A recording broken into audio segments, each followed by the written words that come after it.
제14장. 당시에 시날왕 아므라벨과 엘라살왕 아리옥과 엘람왕 그돌라오멜과 고임왕 디달이 소돔왕 베라와 고모라왕 비르사와 아드마왕 시납과 스보임왕 세메벨과 벨라 곧 소알왕과 싸우니라.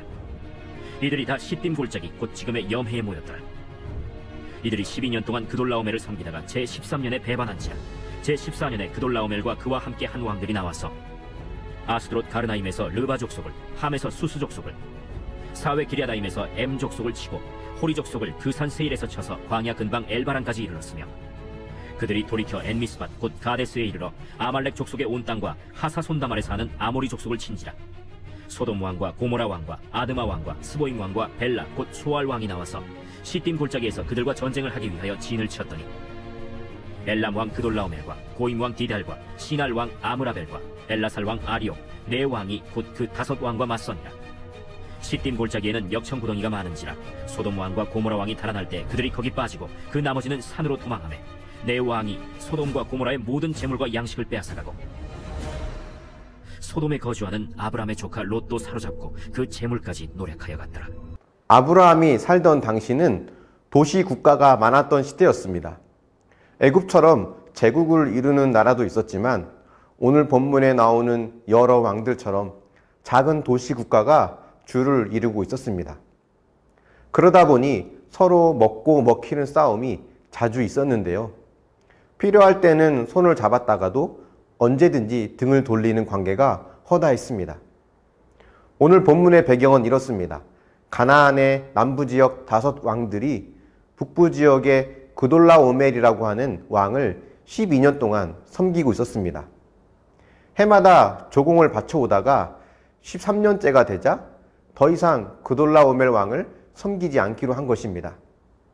그러자 북부의 그돌라오멜 왕은 인근의 다른 왕들과 연합하여서 남부의 5 왕들과 전쟁을 벌입니다.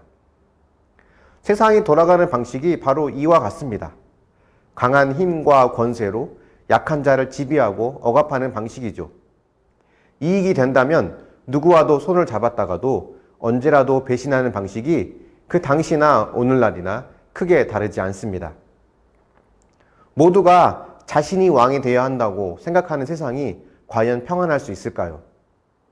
자신이야말로 진정한 왕이라고, 자신만이 백성을 행복하게 해줄 수 있다고 생각하면서 다른 나라의 왕과 백성을 짓밟는 자가 과연 진정한 구원자라고 할 수 있을까요? 오늘 본문에서 보듯이 이 전쟁에서 남부의 5 왕이 패합니다.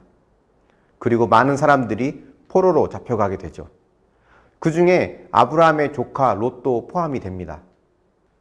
이렇게 전쟁이 나고 포로로 잡혀가고 하는 이런 일들이 하나님의 계획 속에 있는 걸까요? 여러분은 어떻게 생각하십니까? 이런 전쟁과 포로의 상황들이 하나님의 계획 속에 있다고 보십니까? 여기에 있는 하나님의 목적과 뜻은 무엇일까요? 우리는 이런 하나님의 계획, 하나님의 뜻을 생각할 때 자꾸 그 일의 원인을 찾으려고 할 때가 많습니다. 롯이 포로로 잡혀가는 것도 하나님이 계획하셨나?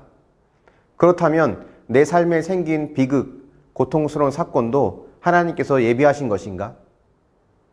하나님은 사랑이 많으시고 선한 분이신데 그분이 고통과 비극을 예비하셨다는 것에 혼란스러워하기도 합니다.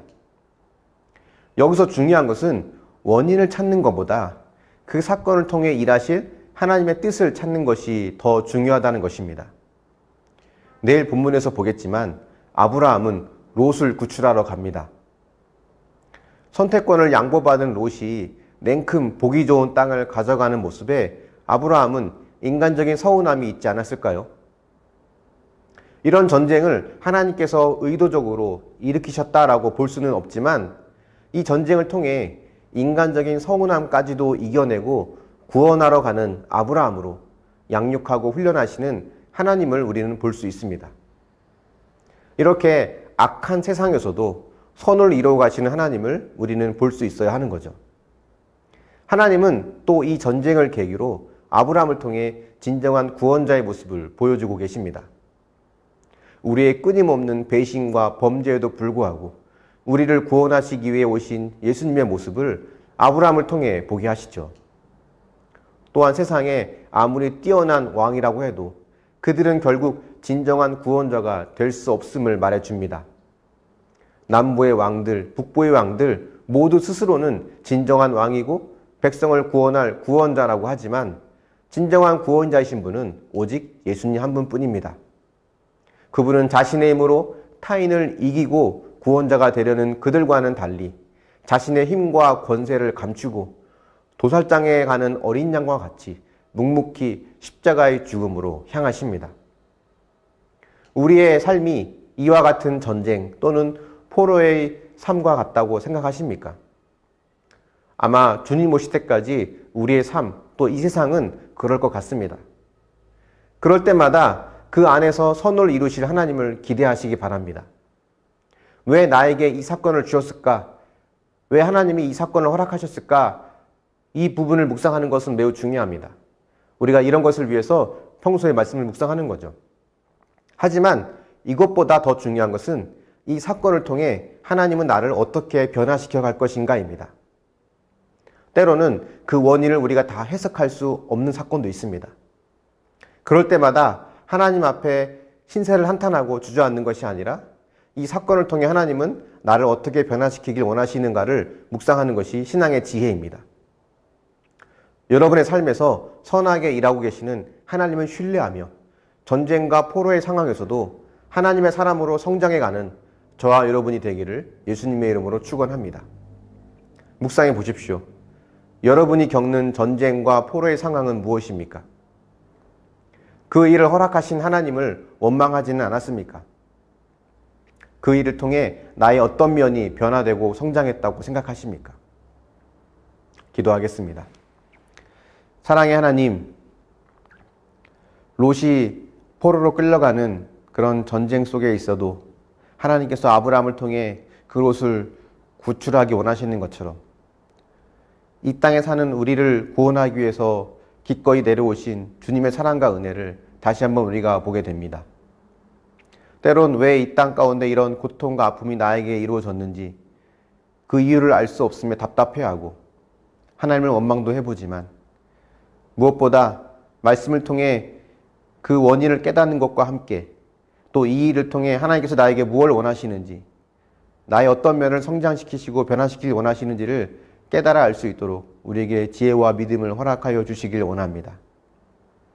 앞으로 이 세상은 더 많은 혼란과 또 전쟁 가운데 있게 될 터인데 또 우리 삶 가운데서 그런 사건을 만날 때마다 하나님 앞에 나의 모든 삶을 내어놓고 하나님의 뜻을 진지하게 묻고 하나님의 뜻에 순종하는 삶을 살아낼 수 있도록 우리에게 믿음을 더하여 주시길 원합니다. 말씀을 듣고 묵상할 때마다 하나님의 음성을 더 잘 듣게 해주시고 그 음성대로 살아갈 수 있도록 우리를 붙잡아 주시옵소서. 감사드리며 예수님의 이름으로 기도합니다. 아멘.